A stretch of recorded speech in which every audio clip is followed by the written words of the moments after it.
Most people spend their lives being employees of their own bad habits. They take orders from their exhaustion, they negotiate with their laziness, and they accept a salary of average results. But I decided to quit. I stepped down from the role of the victim, and I promoted myself. I am now the CEO of my life, and today I'm going to show you exactly how I run the company of me so that you can copy my system and see the same results. To turn your life around, you don't need more motivation. You need a corporate restructure.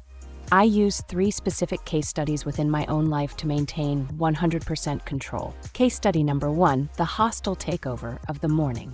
For a long time, the VP of Comfort was running my early hours. That version of me wanted to hit snooze, check social media, and linger in the warmth of the blankets. The company was losing money. It was losing time, which is the ultimate currency. So I performed a hostile takeover. I didn't ask for permission. When the alarm goes off at 5 a.m., that is a direct order from headquarters. I removed the snooze option from the software of my brain. By taking control of the first 60 minutes of the day, I ensured the company's productivity for the next 16 hours. Case study number 2, the Zero-Waste Energy Audit.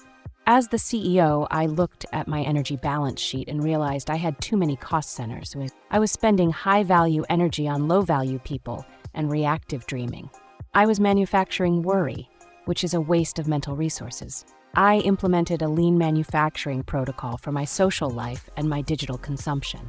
If an app doesn't provide a return on investment for my goals, it is uninstalled. If a conversation is just scuttlebutt and complaining, I exit the room. I treat my focus like a factory floor. Anything that isn't building the product of my future is considered scrap and thrown out. To copy me, perform an audit of your last 24 hours. Every minute you spent waiting or worrying was a loss for your company. Case study number 3, the legacy pivot. Most people make decisions based on the daily mood report. That is a failing business model. As the CEO, I stopped looking at the daily fluctuations and started looking at the 20-year quarterly report. I pretend that I am a CEO hired from the future, from the year 2046, to come back and fix the startup phase of my life. This future version of me has seen the end of the story. He knows what happens if I don't work hard now. He knows the cost of playing it safe. When I have to make a hard decision, I don't ask my current self, I ask the 2046 CEO.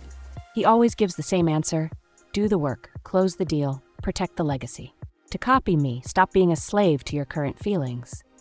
Running your life like a company means you stop taking things personally. You have a responsibility to your future self, the shareholder of your life, to produce a profit of happiness, health, and wealth. You cannot do that if the office is a mess and the staff is lazy. Copy my system. Take the wheel, pull the weeds, spend your gold coins like a billionaire of time. You are the CEO of your life. It's time to stop the losses and start the momentum. The world is waiting for your IPO. Show them what you're worth. Thanks for watching the blueprint of how I run my life. If you're ready to step into the CEO role and stop being an employee of your own excuses, hit that like button and subscribe. We're building empires here, one day at a time. Go out there and make a profit today. I'll see you in the next one.